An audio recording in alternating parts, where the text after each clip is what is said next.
Fora da política não há salvação. Um canal e podcast para discutir política. Produzido por mim, o cientista político Cláudio Couto.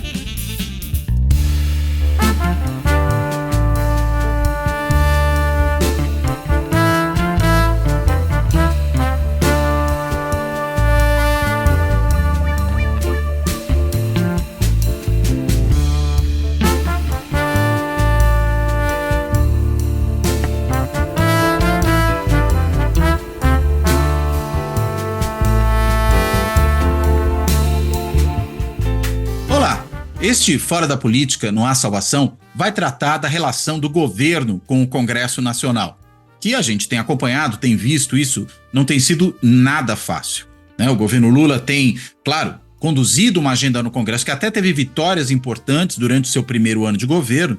Basta mencionar o caso da reforma tributária, do novo marco fiscal, né? São de fato conquistas importantes, mas nada disso está sendo obtido de forma simples e nem de forma barata, a gente poderia assim dizer.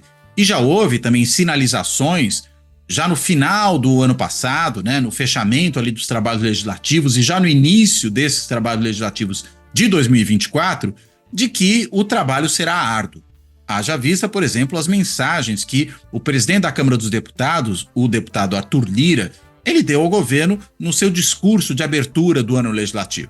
Né, dizendo que o governo tinha que dar mais atenção ao Congresso, de que era preciso respeitar ali o Legislativo, e claro que isso também tem muito a ver com aquela medida provisória do final do ano passado, né, quando o governo tentou ali resolver o problema das desonerações de certos setores, alguma coisa que já havia sido aprovada pelo Congresso, inclusive o presidente tinha vetado, o veto tinha sido derrubado, e ainda assim o presidente veio com uma medida provisória, o que gerou um imenso desgaste entre o governo, entre inclusive o ministro da Economia, Fernando Haddad, e o Congresso Nacional, né? O ministro Haddad, na época, falou, não, mas é que era uma questão tributária, então a gente tinha que propor já, aprovar no ano anterior, porque senão o princípio da anuidade não seria cumprido, né? O princípio da anuidade é aquele segundo o qual o imposto que vai ser cobrado no ano seguinte tem que ser aprovado no ano anterior, né? E daí a medida provisória, mas isso não colou, e o fato é que o governo, enfim, sofreu aí uma derrota, já tinha sofrido a derrota ano passado, por isso resolveu insistir nessa história, mas além da nova derrota, teve também o desgaste. Ou seja, não é um caminho fácil.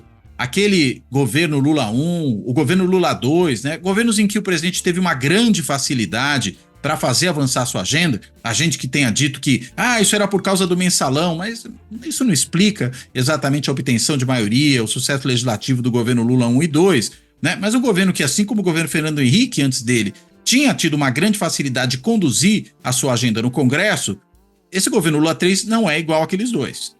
Ou seja, o presidente Lula 3 tem muito mais dificuldade para ter esse sucesso legislativo.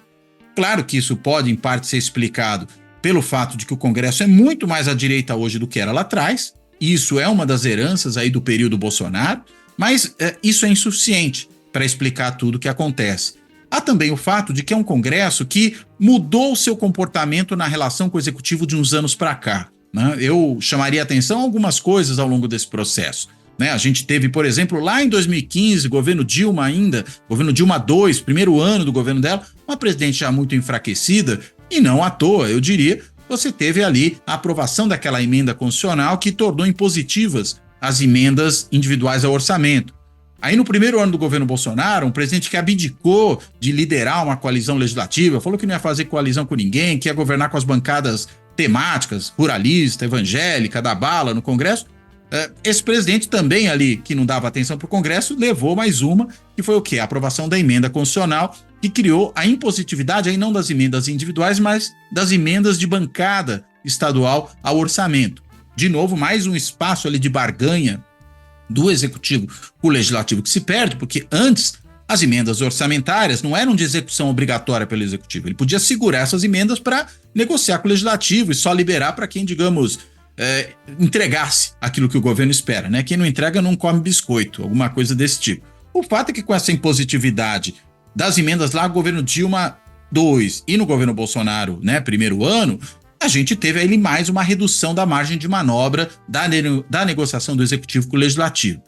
Ou seja, o Legislativo cresce em momentos de Executivo fraco, seja porque tem dificuldades mesmo de fazer o trabalho na relação com o Legislativo, seja porque opta por não fazer, que me parece é o caso do governo Bolsonaro, sobretudo, né? O governo Dilma acho que era mais uma dificuldade daquela presidente em fazer esse tipo de política. Sempre gosto de lembrar que há uma matéria do Valor Econômico, quando o governo Dilma II, né? Quando o governo Temer, aliás, né? Depois do impeachment da Dilma, completou 100 dias, em que mostrava que Temer recebeu, em 100 dias de governo, mais congressistas do que Dilma havia recebido em todo o seu período de governo, de 5 anos e meio praticamente.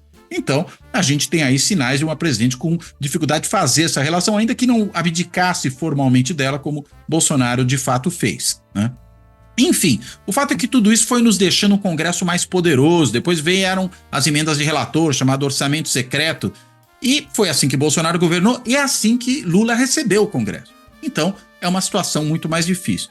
Mas será que é só isso? Há outros elementos que precisam ser entendidos? Como é que esse Congresso mais empoderado se produziu? Será que isso é uma coisa circunstancial, conjuntural, ou é uma coisa estrutural que vai ficar daqui para frente e esse gênio não volta mais para dentro da lâmpada? Enfim, para poder tentar entender essas questões, eu tenho hoje aqui o imenso prazer de receber minha colega da FGV de Brasília, a professora Graziela Testa, que é uma profunda conhecedora do funcionamento do Congresso Nacional, dessas relações executivo-legislativo, em suma, daquilo que a gente poderia chamar de funcionamento do sistema de governo do Brasil. E a Graziela, inclusive, ela é uma das organizadoras de um livro recente que foi lançado numa coedição entre a Fundação Konrad Adenauer e o Voto Consciente, o Movimento Voto Consciente, um livro que se chama Governabilidade, Instituições, Atores e Estratégias. Ela é coautora, né, co-organizadora desse livro, junto com Humberto Dantas e com a Michele Fernandes, né? Os três são aqueles que organizam essa coleção de artigos ali de vários especialistas nesse tema. E nesse livro, inclusive, a Graziela tem um dos capítulos profundamente interessante ao qual eu vou me referir, aliás, já me referi aqui na introdução bastante a coisas que estão nele, né? Um capítulo que se chama Fortalecimento do Legislativo ou Centralização do Poder? Governabilidade e a Formação de Base no Congresso Nacional, 2019-2023. A propósito, o livro é organizado pela Graziela, Humberto Dantas e Michele Fernandes. Ele está disponível online no site do Movimento Voto Consciente. O link desse site vai ser colocado na descrição do episódio, tanto no YouTube como no podcast, para que as pessoas possam baixar aí esse livro e ler. Acho que vale muitíssimo a pena para quem quiser entender mais essa relação executivo-legislativo, o funcionamento do Congresso, em suma, o problema da governabilidade, e aí recomendo especialmente o capítulo da Graziela. Mas, enfim, eu vou, sem mais delongas, já falei demais aqui, mas acabando de falar, né, que a Graziela, além de ser minha colega na FGV de Brasília, né, onde ela está no EPPG, né, que ou na EPPG, que é a Escola de Políticas Públicas e Governo, ela é também doutora em Ciência Política pela USP, fez seu doutorado lá já tratando dessa temática com a qual a gente vai trabalhar aqui, e é também professora do Master em Liderança e Gestão Pública da FAAP, Fundação Armando Álvares Penteado, em São Paulo, junto com o CLP, o Centro de Liderança Pública, né? Enfim, com todas essas credenciais aqui, e ainda mais uma, né? Ela é uma das coordenadoras do Legisativo, né, que é um blog que trata ali das questões do funcionamento do Legislativo, que hoje anda abrigado no site do Congresso em Foco, que aliás é um excelente portal de notícias sobre o funcionamento do Congresso em particular, que eu recomendo a todo mundo que quiser conhecer bem o Congresso, que vá ao site do Congresso em Foco, que fica abrigado lá no portal do UOL. Enfim, já falei bastante. Quero, primeiro, agradecer a Graziela por ter topado fazer essa conversa. Quero dar as boas-vindas a ela e começo uma pergunta aberta e ela pode aí desenvolver do jeito que achar melhor. Graziela, como é, mais do que como é, né? Por que o Lula está enfrentando tanta dificuldade para ter ali um mínimo de sustentação para levar adiante sua agenda legislativa no Congresso Nacional? Por favor. Olá, Cláudio. Olá a todos os nossos ouvintes. É um grande prazer estar aqui, é uma honra, sou sua ouvinte também. E, enfim, né, durante a minha formação também li seus textos e, enfim, é uma grande alegria estar aqui hoje. Aí você já começa com uma pergunta difícil, né, Cláudio? Eu acho que a gente está assim, em cima do talo e a gente tem vários fatores que a gente pode levar em conta hoje, tá? Como a gente está muito... Tá tudo muito recente, a forma como as instituições estão configuradas, tá difícil da gente fazer uma leitura muito isolada, mas eu acho que a gente pode tratar um pouco e debater quais elementos que podem ajudar a gente a explicar, né? Você já levantou a questão da polarização, é um termo meio ruim, né? Mas o fato da gente ter um Congresso mais à direita do que os outros congressos, né? Porque a gente sempre teve congressos mais à direita do que o executivo, desde a nossa redemocratização, mas hoje eu acho que essa distância no espectro político está maior. Claro que isso ajuda a explicar, né? A formação da base está muito diferente, né? Está muito diferente, está muito confusa até, né? Se eu te falasse a quantidade de debates que eu tenho tido de 3, 4 anos para cá, de como que eu identifico um membro da base, que antes era muito fácil, né? Qualquer paper em ciência política, quem que é da base? É quem é do partido que tem algum ministério, e é isso, tá fácil, é uma variável fácil de resolver, né? Essa variável não está mais tão fácil de resolver, né? Tentar explicar. E eu acho que isso é, em parte, uma consequência de uma dependência da trajetória criada no período Bolsonaro/pandemia, né? Então, eu entendo que a gente teve esse momento de mudança crítica, e por isso eu considero esse período de 19 a 22, no capítulo entrou até 23, porque tiveram algumas rebabas ainda que estavam sendo preparadas em 2022 e foi até 2023. Mas esse período, ele teve muitas mudanças críticas que eu entendo que geraram novas dependências da trajetória. Essa combinação entre governo Bolsonaro e pandemia, né? Eu acho que esses dois Duas das pragas, né? A peste e a besta. Depende do ponto de vista, mas eles. Mas é um pouco isso. A gente tem. Se por um lado a gente tem o Bolsonaro descredibilizando a relação com partidos, e que talvez essa seja a principal diferença na tentativa de construção de coalizão de Lula com Bolsonaro, seja essa. Bolsonaro desconsidera completamente, como você citou, né? Falou que ia governar com as bancadas. Né, tem talvez até um ressentimento pessoal em relação aos partidos, sempre trocou muito de partido, não se manteve em agremiações. Quando vai negociar, a pouca capacidade de negociação, ou como você falava, sequer a vontade de negociar, né, o apetite baixo por políticas públicas, quando ele vai agir, ele age mais com critérios de bancadas e regional do que com critério partidário.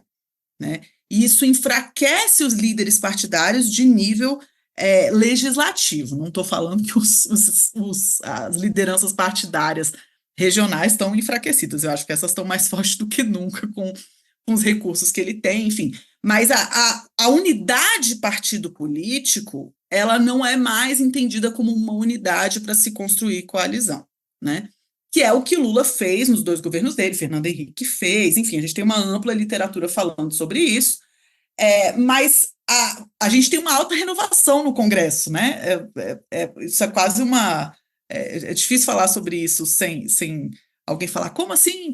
Tem famílias que estão há 400 anos no poder no Brasil? Tem, mas se comparado com outros lugares, o nosso Congresso tem uma renovação de metade aí, toda a legislatura, né? Isso é relativamente alto. Se você pensar que 50 e 50, os parlamentares que estavam antes de Bolsonaro são poucos, né, que já exerciam mandatos antes de Bolsonaro. Então, a maior parte dos parlamentares que a gente tem hoje na casa ou chegaram agora, ou chegaram durante já a legislatura que começou com Bolsonaro. Novatos. E esses estão acostumados com e por isso que essa dependência da trajetória é ainda mais aguçada, porque por conta dessa renovação. Então, eu acho que o primeiro ponto que a gente tem que levar em conta é isso, né? Que os partidos, a negociação não se faz mais com partidos, é o que Lula tenta voltar a fazer, né? O que fez antes, insiste em várias falas, a gente vê que existe essa construção, pelo menos é o que ele expõe. Depois a gente tem, eu falava do Bolsonaro, a gente tem a pandemia, que também é um elemento relevante, porque centralizou os trabalhos do Congresso, né? O sistema híbrido terminou por gerar muitas exceções que deram muito poder, na época, a Rodrigo Maia, e que foram transferidos, então, para Arthur Lira. Sistema híbrido está falando aquelas sessões remotas, né? Usando as sessões remotas, exatamente. Algum tipo de tecnologia aí. Isso, porque como elas não são 100% remotas, eu chamo de de híbrida. Alguns Sim, formam uma parte casa, remota, uma outros casa. presenciais, né? Isso, exatamente. Mas durante um ano, a gente teve só o plenário funcionando de forma híbrida, né, de forma remota. Só depois que voltaram as comissões, enfim, assim mesmo quando voltaram as audiências públicas, tinham que ser remotas. Então, a gente tem um enfraquecimento do sistema de comissões permanentes, que já vinha num processo paulatino antes da pandemia, mas que é muito aguçado na pandemia, né? E as comissões permanentes tinham muita autoridade temática sobre política pública, né? Quando você falava da comissão de educação ou da comissão de saúde, você tinha locus, loci, né? É ruim fazer esse Lote. plural do latim, deixa a gente Uhum. tão nariz em pé, mas assim, você tinha espaços de poder que eram relevantes dentro da casa também e que são enfraquecidos, já vinham sendo enfraquecidos, mas que vai culminar esse enfraquecimento no início de 2023 agora, quando o presidente passa a ter a prerrogativa, inclusive, de escolher que o PL não vai não para a comissão permanente, porque ele acha que é importante e vai para a comissão especial, né? Quer Então, dizer, então o governo não precisa ficar tão preocupado com o Nicolas Ferreira na Comissão de Educação desse ponto de vista. A depender de como ele conseguir conversar com o Arthur Lira. Então, tá. Agora, mais recente ainda, a gente tem a questão do orçamento, né? E aí talvez exista uma questão de um fortalecimento não temático, mas até de você ter despairado aquele poder do relator, né? Que você tinha antes do orçamento em si, agora você tem vários que são os presidentes das comissões que têm recursos agora, né? Porque agora as emendas de relator, o recurso não é tão grande como era antes, mas foi transferido sobretudo para as emendas do orçamento. Então, a gente tem que se preocupar como que o Nicolas Ferreira vai escolher no próximo ciclo essas emendas, mas não tanto com a questão técnica e de aplicação, se seguir da forma como estava vindo, né? As coisas mais importantes, de fato, estão passando por comissões temporárias, comissões especiais, ou até por grupos de trabalho, que às vezes não tem nem texto, né? Ano passado a gente estava, né, Cláudio, durante o congresso da GV, quando começou aquele burburinho da reforma política que tinha que ser decidida em 3 semanas, e ninguém tinha texto, né? Olha, está tendo grupo de trabalho, eles querem aprovar, tem que estar aprovado em 3 semanas para valer para o ano que vem, mas tinha um PowerPoint, né? O famigerado PowerPoint. Mais um Mais famigerado PowerPoint. um! Mais um! Se soubessem o que seria feito na democracia brasileira com esse software, PowerPoints. talvez tivessem repensado antes. Mas, então, a gente tem esse processo de centralização e que foi um processo que enfraqueceu outras arenas dentro da casa e deu mais poder e mais discricionariedade para o presidente, de fato, da casa, né? E eu acho que esse processo de centralização é um processo diferente do processo de fortalecimento do legislativo, que talvez a gente possa justificar que é algo mais antigo, que vinha de muito tempo, que teve esse momento muito fundamental que você colocou, que foi 2015, com a impositividade das emendas, né? Mas que já era algo que vinha acontecendo. Alguém poderia justificar desde Cunha até, né? Talvez, Cláudia, aí a gente pode até elocubrar e pensar aqui, talvez seja um processo de amadurecimento da nossa democracia, né? Talvez a gente esteja se afastando de uma fase mais próxima à ditadura militar, onde tinha uma centralização absoluta do poder no executivo, e aquelas interpretações dos anos 90 e do início dos anos 2000, que falavam muito de medida provisória, todo mundo gostava de falar de medida provisória nessa época, né? Como que isso dava muito poder para o executivo, e isso era uma consequência do regime anterior. Então, sei lá, será Era que como esse se a medida provisória fosse a herdeira ou a sucessora do decreto-lei da ditadura, no né? decreto-lei sempre se falava, como falava em medida provisória, tinha esse aposto do lado, né? Uhum. Sucessora do decreto-lei, enfim. Daí depois as interpretações foram diversas, falando que a medida provisória era inclusive um sinal de que estava incluindo a coalizão, enfim, isso foi sendo. Mas eu não sei se isso é um processo de amadurecimento da nossa democracia, falar de fortalecimento do legislativo, tá? E é um processo que a gente vê há mais tempo, que é paulatino. A centralização dos trabalhos, sobretudo na Câmara, acho que no Senado isso não é tanto uma questão. Inclusive, essa centralização na Câmara resvalou no Senado, né, com os conflitos em relação à tramitação de medida provisória entre Pacheco e Lira, enfim, né, questões que foram sendo sugadas muito. Essa centralização que eu acho que é mais repentina e que não precisa andar junto, Junto né? com. Claro, com o fortalecimento do legislativo. Tá. O fato de estar centralizado, claro que centralizar ajuda, né? O cara Centralizar no presidente da casa, né? Você está pensando? presidente da casa, exatamente.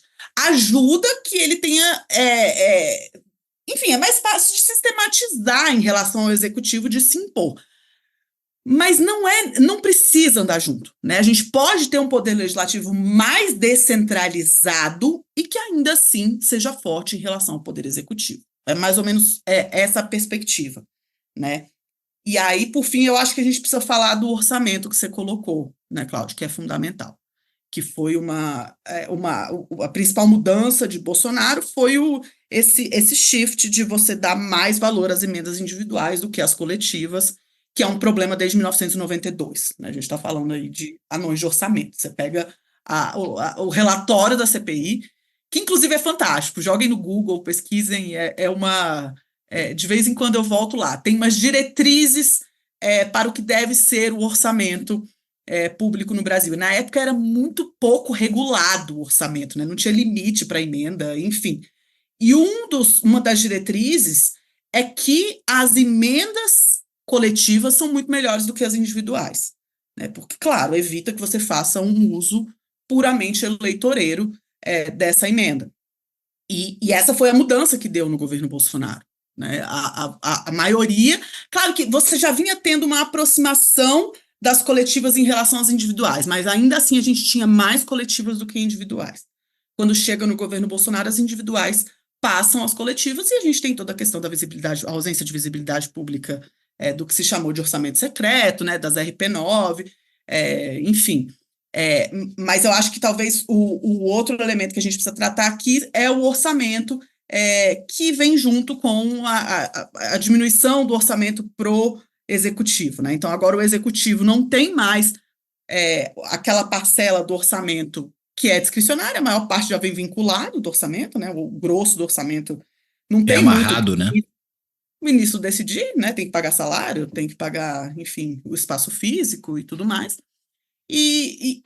Isso vai tornando essa dimensão mais discricionária do orçamento mais para o legislativo decidir e torna menos atrativo os cargos no executivo, como eles já foram para construir governabilidade, né? Quer dizer, Então, é uma resposta muito comprida, né? Não, a ideia é desenvolver bem a ideia. Inclusive, uma coisa que você. Nossa, você falou dessa questão das emendas individuais, das coletivas. Tem um gráfico super interessante no seu trabalho, que você vai mostrando desde o governo Lula, né? Governo a governo, como é que vão crescendo as emendas individuais vis-à-vis as emendas coletivas, né? Tem uma hora que elas ultrapassam, né, as emendas coletivas de vez. E aí o mais impressionante, sobretudo no caso do governo Bolsonaro, no caso daquelas emendas do relator, né? Que elas viram a maior fatia. E aí é o seguinte, é individual e ao mesmo tempo é anônima, em boa medida, né? Você não sabe, quer dizer, anônima do ponto de vista do controle público. Certamente Isso. Aquele parlamentar que fez a indicação para aquele recurso ser direcionado para um certo lugar, ele vai lá depois reclamar a paternidade daquela criança, né? Falou, fui eu que mandei o dinheiro para cá para fazer tal obra, né? Para fazer tal coisa.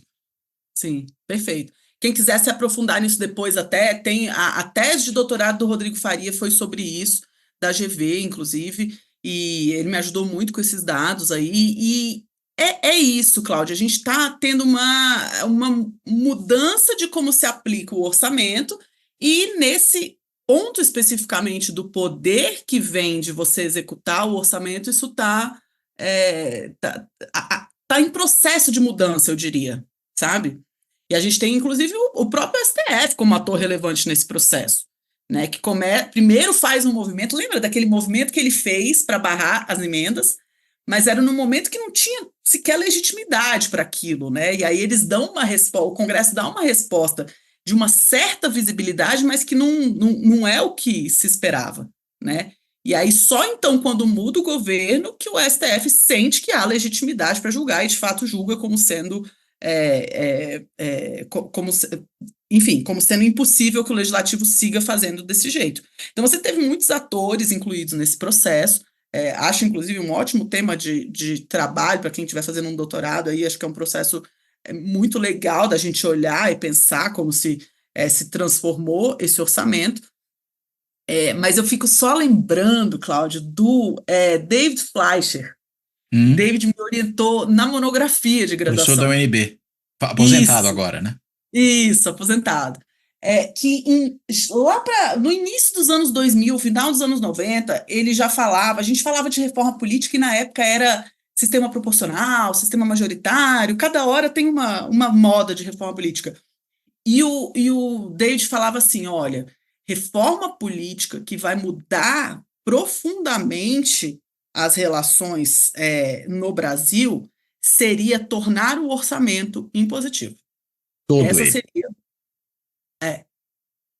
Que é uma realidade em outros países, né? Estados Unidos mesmo, ele é todo impositivo, né?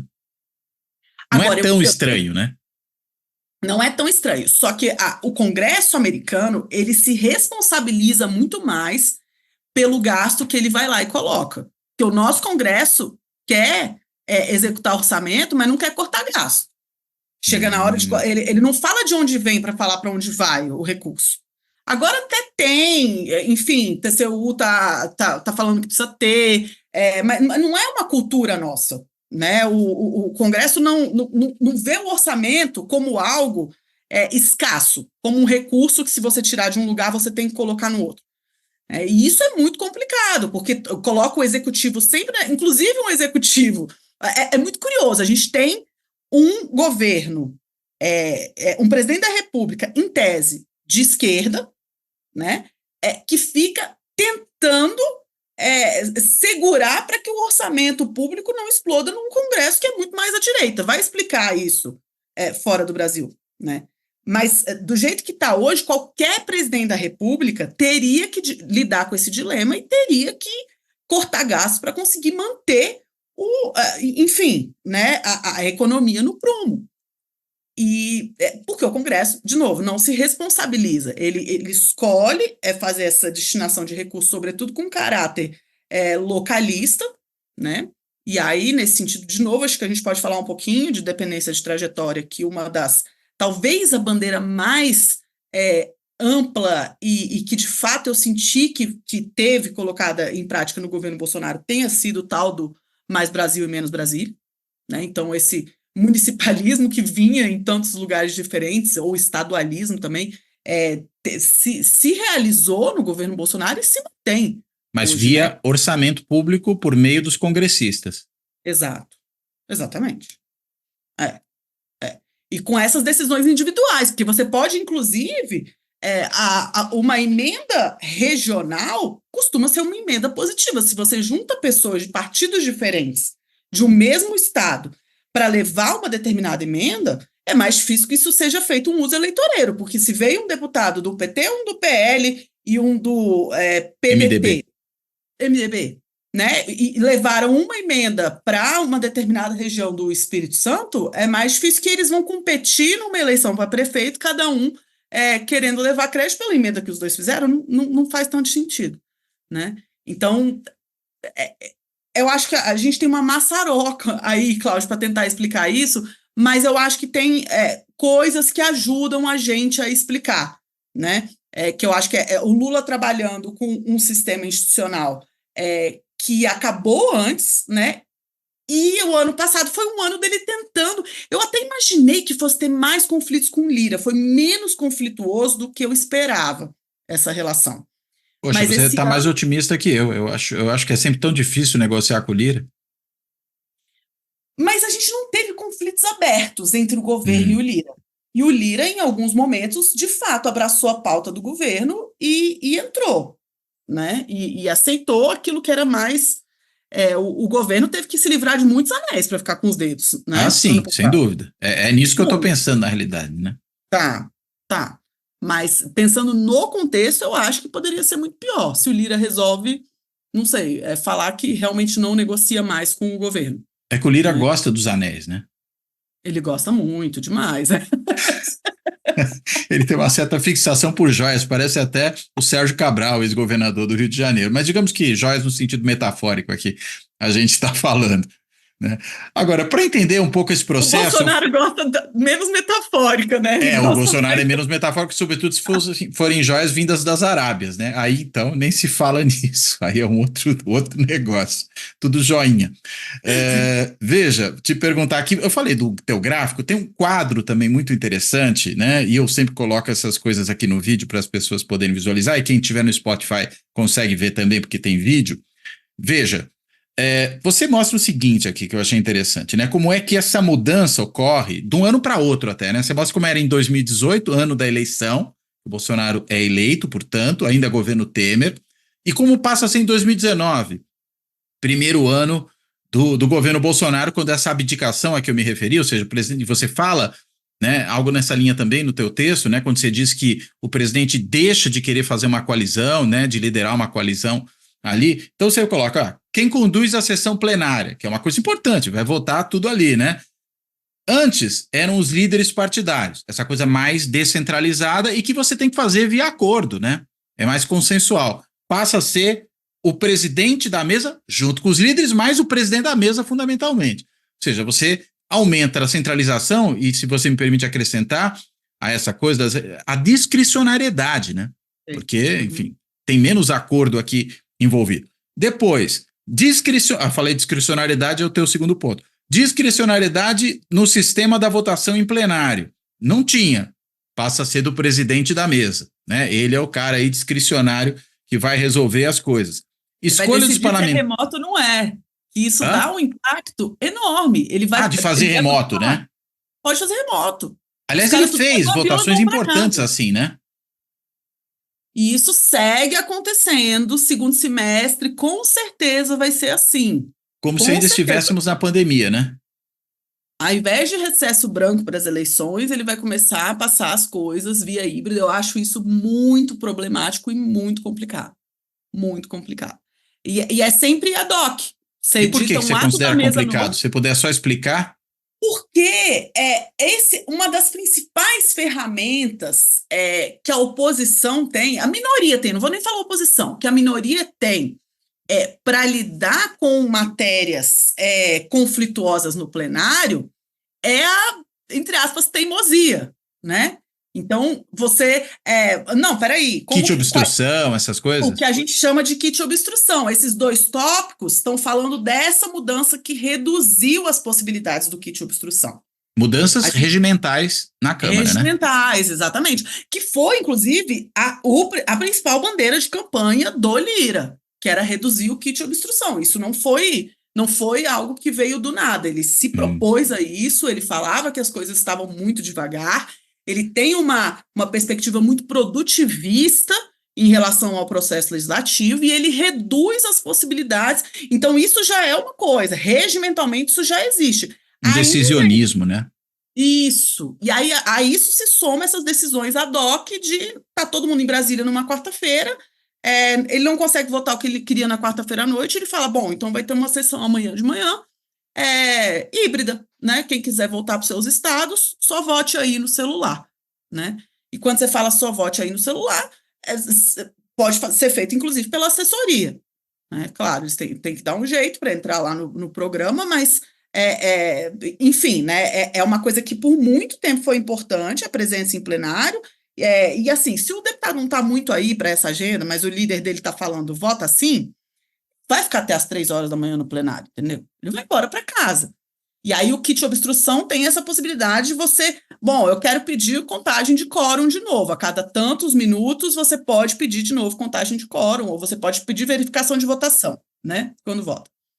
E aí, quando isso acontece, enfim, normalmente quem vai ficar no plenário é que está realmente preocupado com o tema, né, o cara que estava ali não muito aí, mas votando como alguém falou para ele que era melhor votar, vai embora.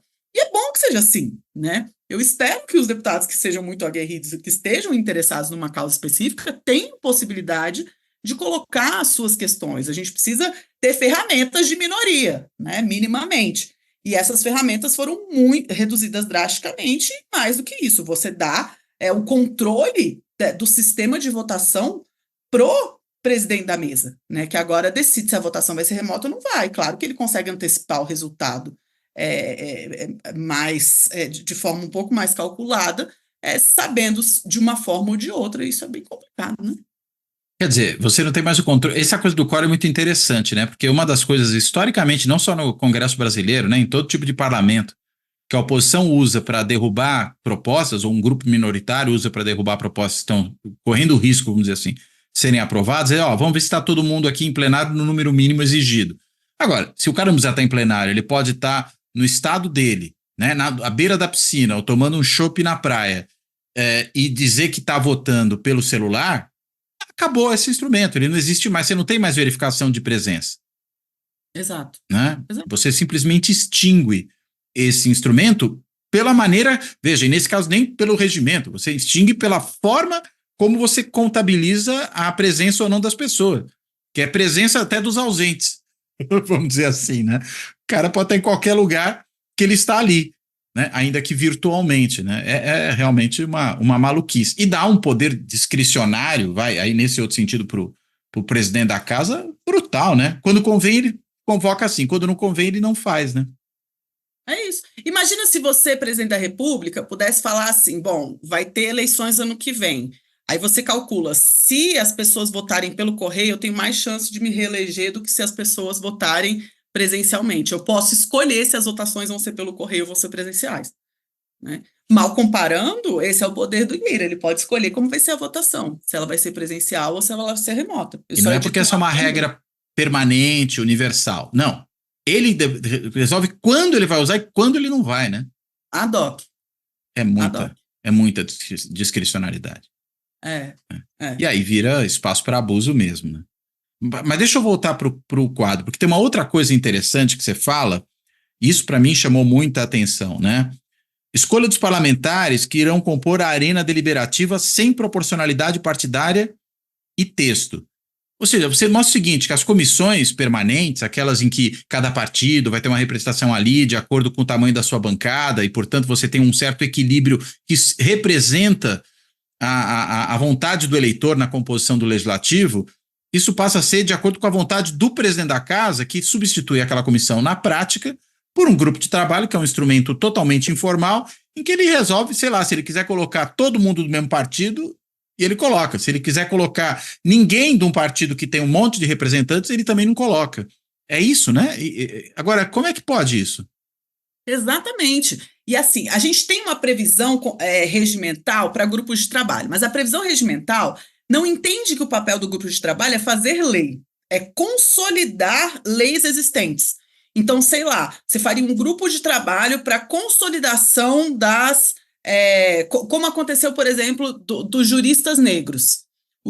Teve um grupo de trabalho dos juristas negros que foram consolidar os projetos de lei que diziam respeito à raça na casa, né? E organizar isso de forma a pensar numa agenda legislativa. É para isso que regimentalmente existe um grupo e nem de eram trabalho. congressistas nesse caso?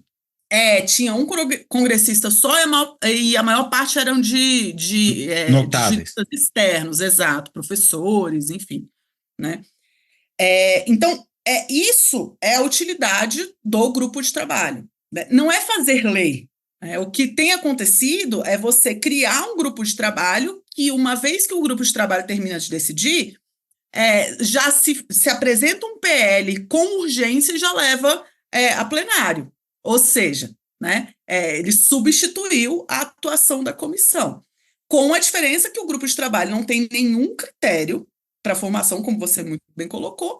Então, como aconteceu, por exemplo, no grupo de trabalho do semipresidencialismo, né, que você andava no plenário, a maior parte dos parlamentares era contra o semipresidencialismo, mas o Lira escolheu todos os meia dúzia que se diziam mais simpáticos ao tema, botou num grupo de trabalho, né? Quer dizer, o espaço uma maioria do parlamento artificial.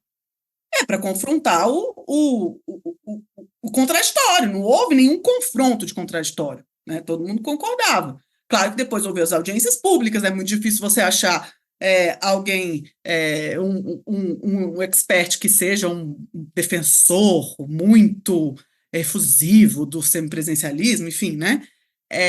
E aí as coisas se processam, mas de toda forma foi assim que se formou o grupo de trabalho, assim também o da reforma política, né? Sem texto, o da reforma política, depois que saiu o texto, em 2 dias ele estava no plenário. Né? Ficou trabalhando com aquele PowerPoint que não dizia nada. Então, assim, é mais um problema de visibilidade pública, porque não tem tempo para a coisa vir para o debate público. Né? A gente tentava debater os temas dessa reforma política no passado, no seminário da FGV, não tinha como, porque tinha coisa que não dava para entender daquele PowerPoint. Né? Quando você não tem o texto, o problema é o texto, né? É o detalhe, o diabo está ali, Sim. o diabo não está no geral. E a lei é sempre um texto. E é o que está no texto que vai vigorar, né, depois. Exatamente, não é o PowerPoint, né? Lei por PowerPoint não rola, né?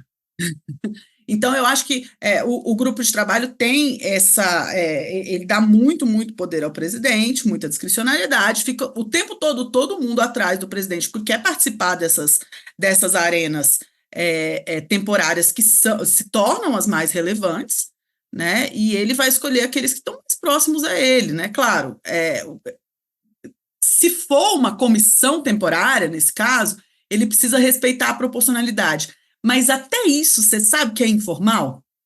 Formalmente, a proporcionalidade é dos blocos. E o bloco é sim. formado no início da legislatura. Os blocos mudam loucamente, né? Dá 3 meses de A cada ano, pelo menos, né? mas Até dá 3 mais, meses né? já mudou, muda direto. Estão sempre saindo e entrando dos blocos, mas a proporcionalidade, em tese, formal, de formação das comissões, tanto permanentes quanto temporárias, é a proporcionalidade do bloco do início da legislatura. Nessa legislatura, lembra qual era o bloco no início? Sim, aquela, quer dizer, aquela do primeiro dia de mandato, né? Era um blocão de todos os partidos, só ficou de fora o PSOL e o Novo. Então, assim, formalmente, também tem muito pouca proporcionalidade, mas isso foi uma coisa que, por acordo de cavalheiros, sempre se respeitou a proporcionalidade partidária, como você colocou. Né? Então, a regra informal sempre funcionou muito bem. Para grupo de trabalho, não está se obedecendo a isso, não. Né? É mesmo Nem cavalheirismo tem mais. Não, até o cavalheirismo acabou. Quer dizer, isso talvez seja uma marca, né, dessa gestão do Lira. Em comparação ao que foi, por exemplo, a gestão Maia, ou, né, talvez mais parecida com a do Lira em alguns aspectos, o que foi a do Eduardo Cunha lá atrás, né? A do Eduardo Cunha, Mas mesmo perfeitamente. assim, me parece que o Lira vai muito mais longe nisso, né? Muito, muito, nessa discricionariedade, nessa decisão sobre se os parlamentares vão ou não vão estar na sessão, se vai ou não vai ser presencial. A mudança, e aí a gente tem uma mudança que é realmente institucional, que é quando ele tem a possibilidade de escolher o que vai ser formada a comissão temporária. Isso não tinha no regimento, né? Com mais de 30 anos, isso nunca teve no regimento.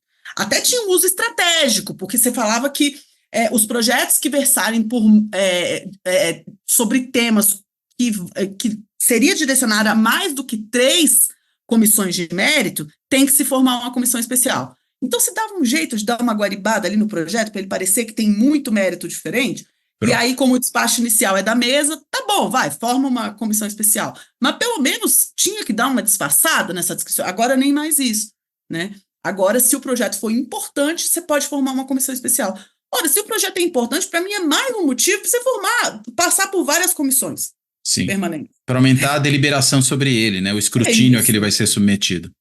É isso. Você ter mais olhares, inclusive técnicos, porque quando você está falando da comissão, você está falando também dos servidores técnicos e especialistas temáticos que vão lidar com essas questões. Você não está falando só dos parlamentares, né? E isso engrandece, do ponto de vista técnico, a decisão que é tomada. Inclusive, eu estou falando dos seus quadros porque eu gostei do seu artigo demais, e o outro quadro que eu achei interessante, uma tabela, na realidade, nesse não é um quadro, é quando você compara o número de grupos de trabalho por legislatura, e é impressionante, né? Porque você tem, no Lula 1, 3, no Lula 2, 4, aí sobe no governo Dilma, de novo, talvez um sintoma daquela coisa de governo fraco, né? Congresso ocupa espaço, não é? Então Isso. sobe para 13 no Dilma Temer, talvez por causa do Temer, cai um pouquinho só, para 12. Mas no governo Bolsonaro vai para 23, dobra, em relação a uma coisa que já era o pico. Se a gente comparar com o governo Lula, você está falando, na realidade, de uma, enfim, multiplicação por 6. E é uma legislatura que por mais de um ano não teve nenhuma outra casa funcionando, né? Então talvez se não tivesse tido a pandemia fosse ter muito mais. Sim, sim. Nossa, é uma loucura. Quer dizer, você, na realidade, esvazia uma estrutura institucional da casa em nome de uma estrutura informal, cuja Isso. composição é feita de acordo com a veneta do presidente da Câmara naquele dia que ele levantou da cama com mau humor, se for o caso. Quer dizer, é totalmente assim, de acordo com a sua vontade, né?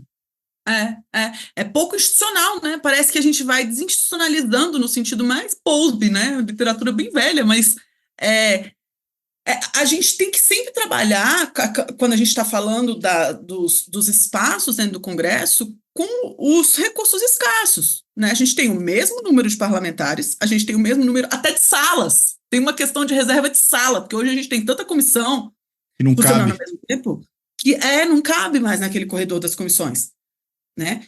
Quer dizer, são 3 manhãs que você tem para ter todas as reuniões de todos os grupos de trabalho, comissões permanentes, comissões temporárias, comissões especiais de PECs, né? Então, se você está multiplicando essas outras comissões, você está esvaziando as comissões permanentes necessariamente, né? E isso a gente tem que entender o que significa a gente dar essa importância para um espaço ad hoc em detrimento de um espaço que já vinha institucionalizado, inclusive com redes de políticas públicas consolidadas. Quando você fala de grupos de advocacy, lobby, enfim, todo mundo que é para estar ali participando do processo decisório, eles querem olhar com um olhar temático. Então, quem mexe com o meio ambiente vai acompanhar a comissão de meio ambiente.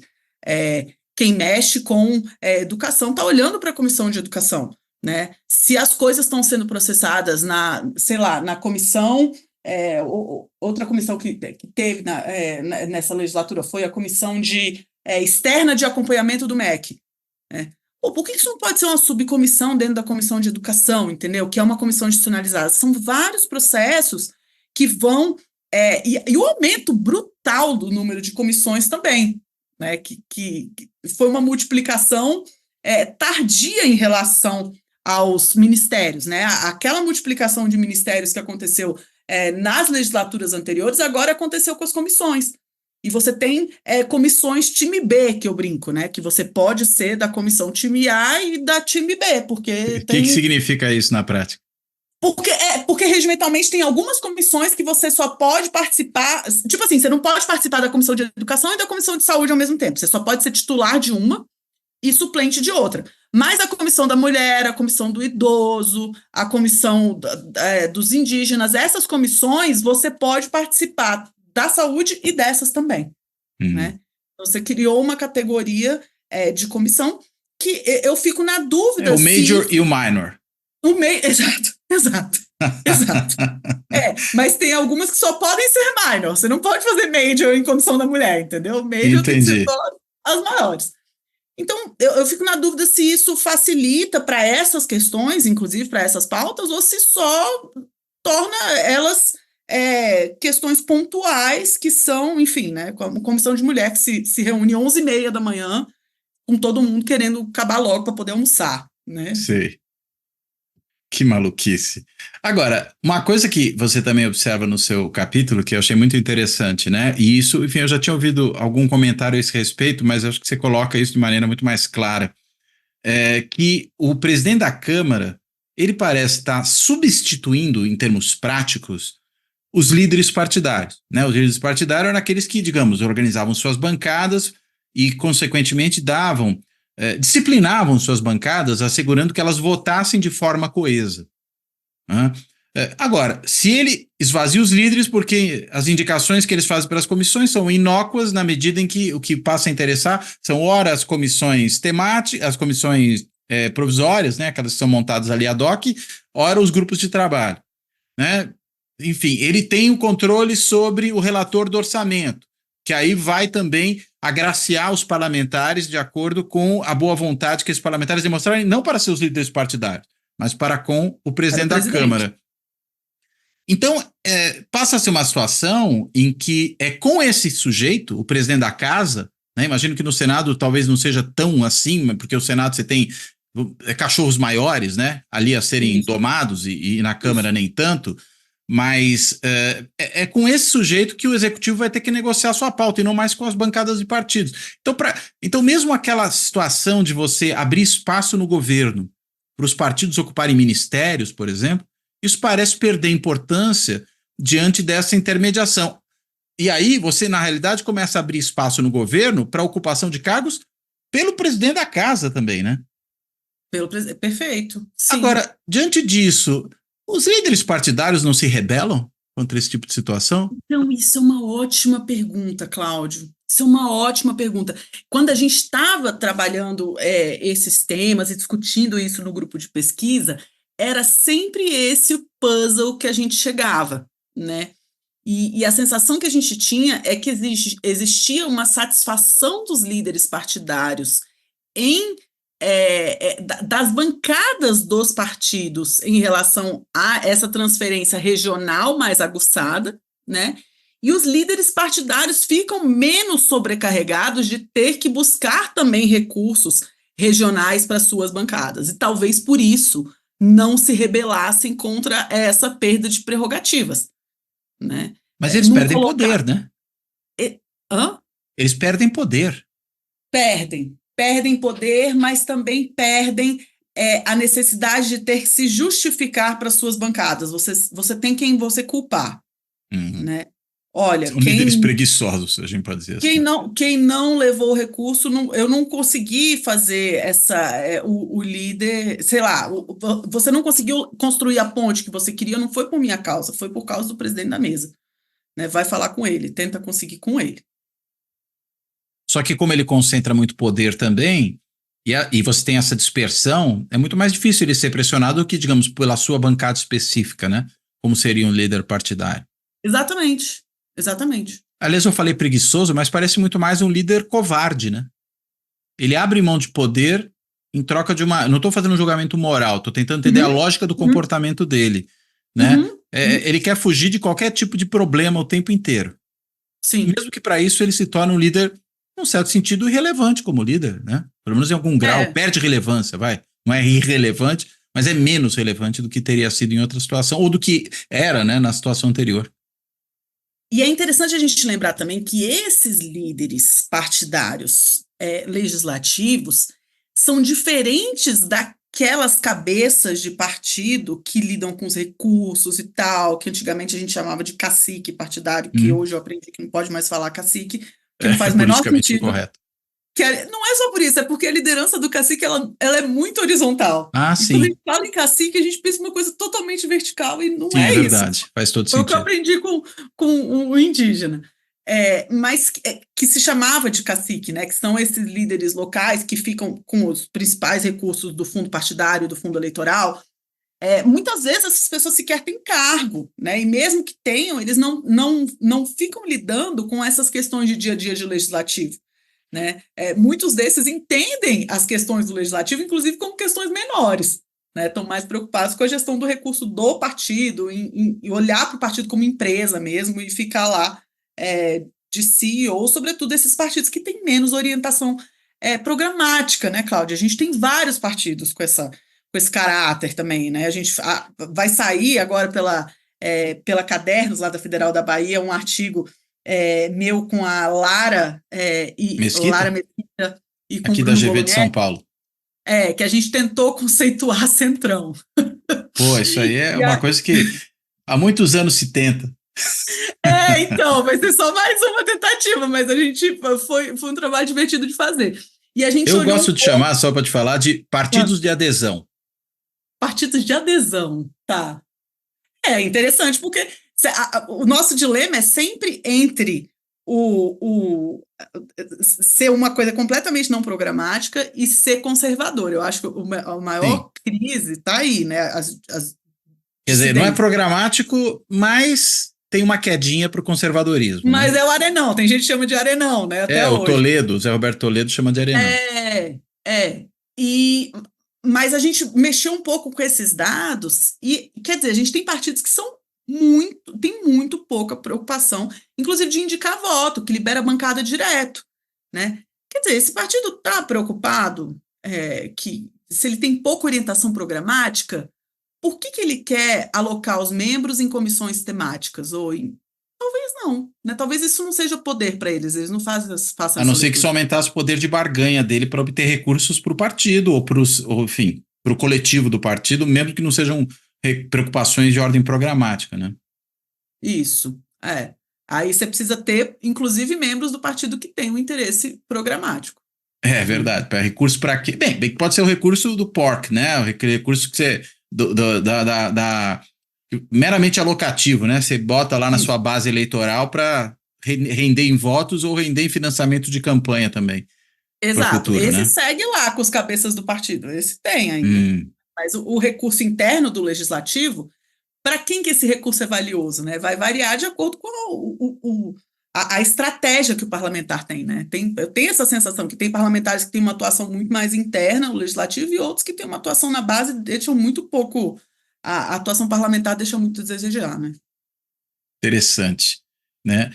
Agora, eu ainda fico intrigado em como esses caras abrem mão de poder dessa maneira, né? Porque, de qualquer forma, Não, eu né? também fico. Pode dar trabalho, pode ter. Puxa vida, mas não é possível que você. Político geralmente ambiciona poder, né? Não, eu concordo Se com você. nutre disso. A gente está falando de sujeitos. Tudo bem, ele pode olhar para dentro do partido, sobretudo partidos, né? Acho que isso é importante. Que são partidos com recursos significativos oriundos do fundo partidário e do fundo eleitoral, né? Então, quando você fala que ele é um CEO da máquina, pensando um pouco ao estilo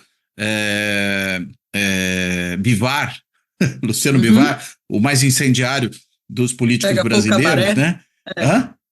Pega fogo cabaré. É um homem que é fogo esse aí.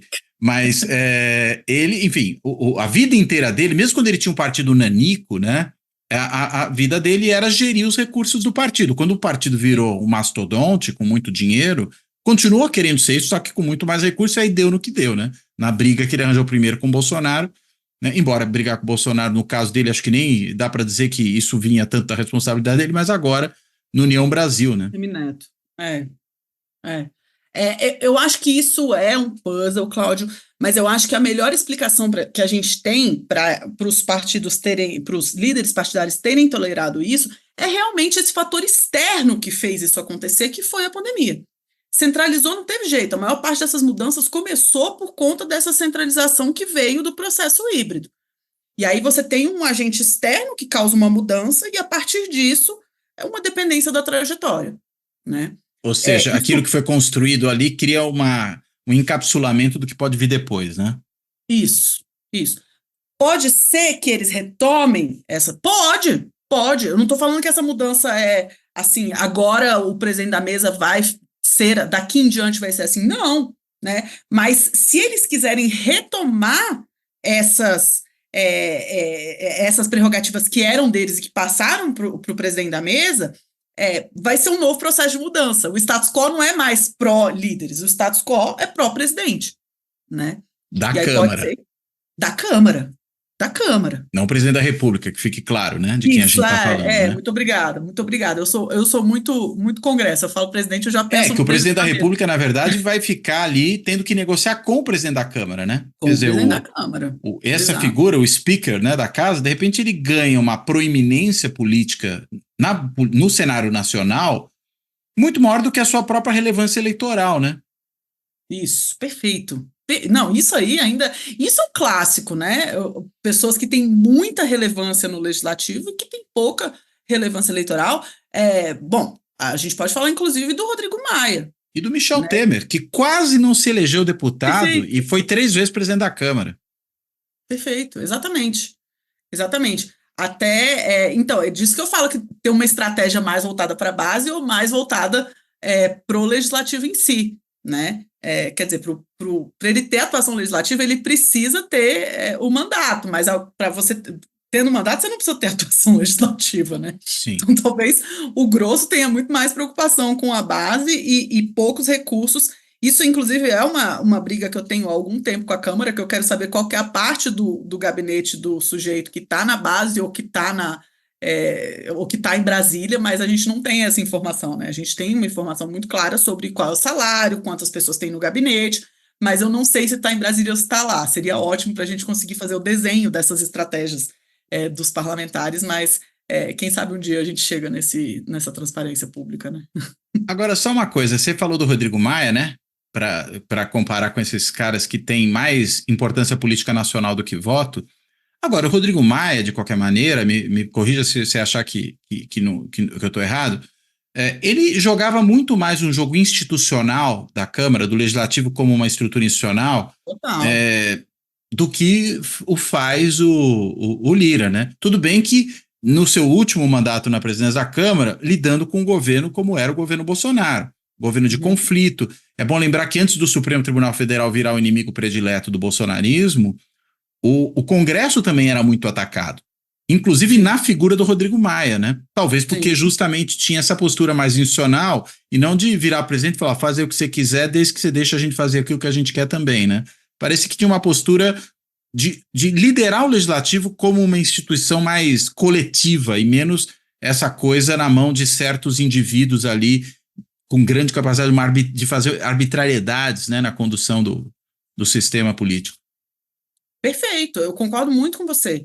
E concordo, assim, que inclusive, ele não tinha os recursos que Lira passou a ter, e ainda assim era uma liderança muito fundamental, né? Porque era uma liderança negociada, né?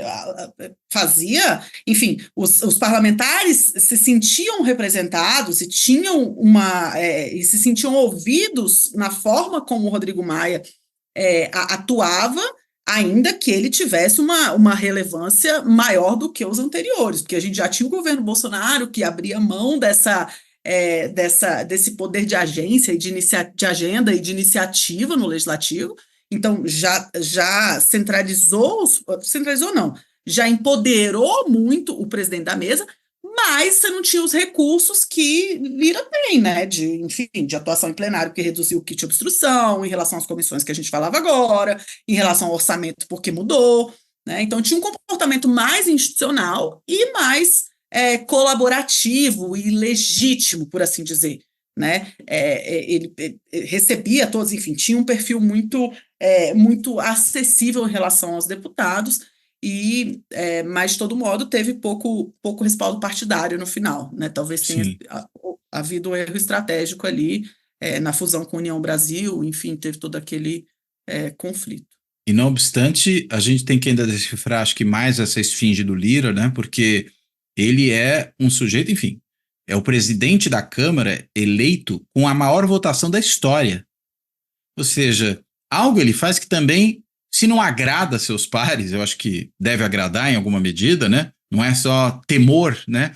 Ele é amado e não só temido, para pensar na dicotomia maquiaveliana, né? De alguma forma isso funciona realmente para além desse desempoderamento que a gente vê em relação aos líderes partidários, né? Em relação talvez até os parlamentares individuais, não sei. Enfim, acho que a gente ainda precisa avançar mais no conhecimento disso e entender como esse sujeito é tão, não só poderoso, mas popular entre os seus liderados ali, né? Isso, Perfeito. ainda a meu ver, ainda é uma questão que não está completamente decifrada. Eu acho que a gente vai conseguir fazer essa interpretação só depois que ele sair da presidência. Uhum.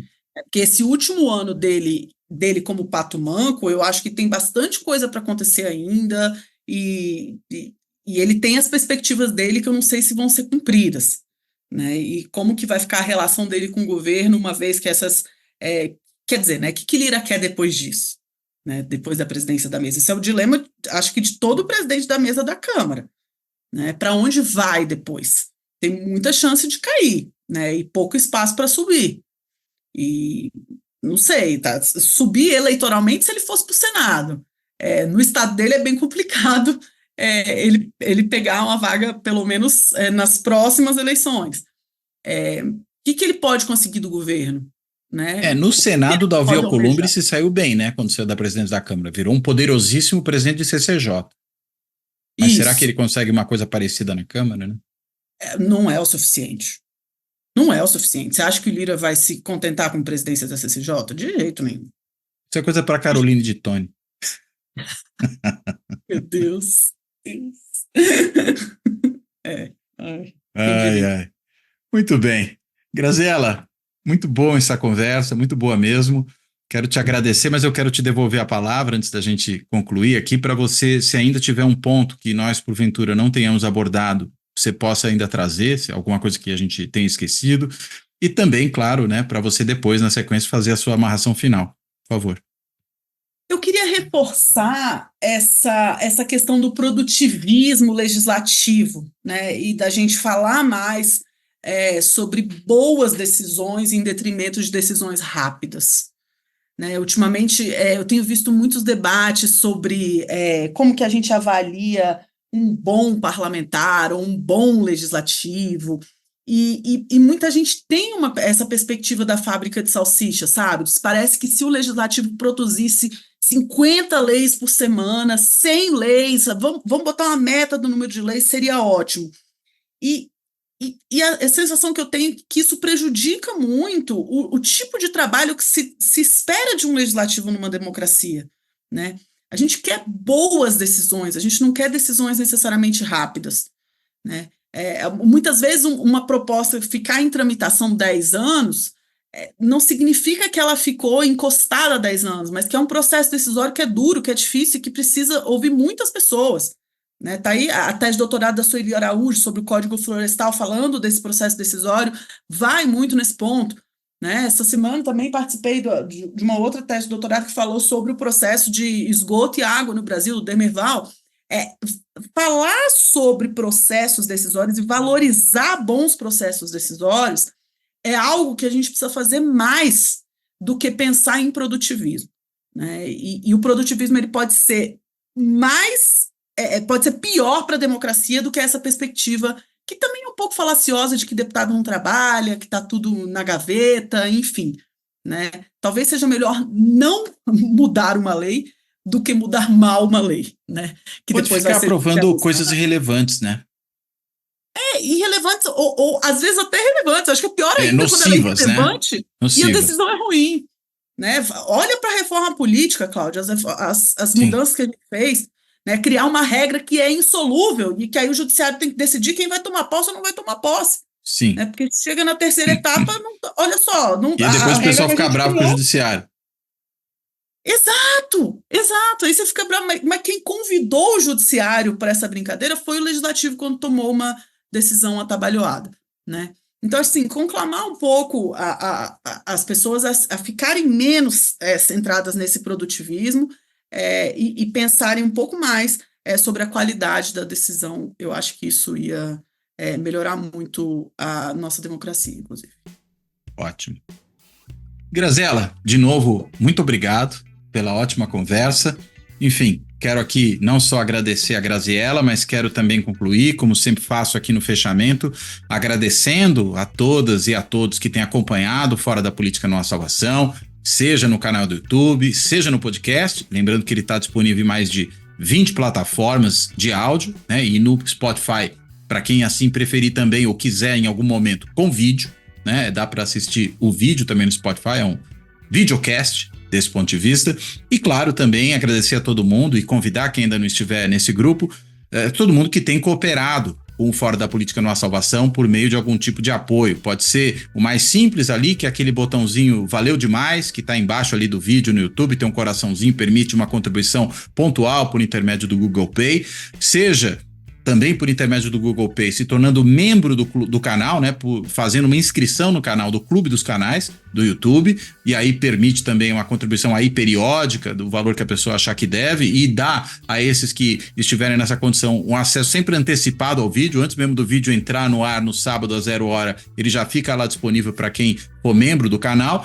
Também ainda, para quem optar por esse outro caminho, fazendo uma assinatura simbólica do canal no site de financiamento coletivo benfeitoria.com, ou ainda, finalmente, para quem opta pelo caminho mais usual hoje em dia, fazendo um Pix, né? E o Pix do Fora da Política Não Há Salvação é o e-mail de contato do canal, que é contato@fora da política não há salvação.info. Também quem quiser escrever pode usar esse e-mail, contato@fora da política não há salvação.info. Bem, então, sendo assim, eu quero finalizar aqui agradecendo mais uma vez, me despedindo da Graziella e me despedindo de todo mundo.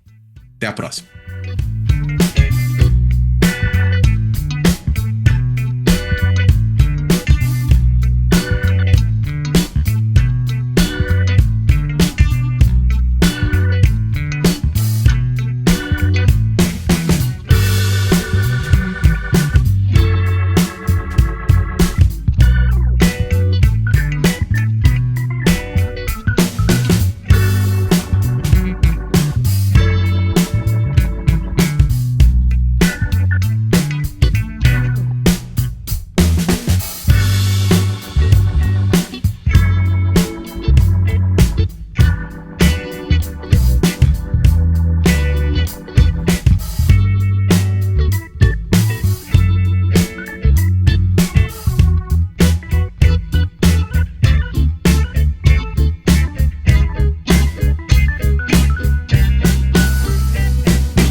Fora da política não há salvação.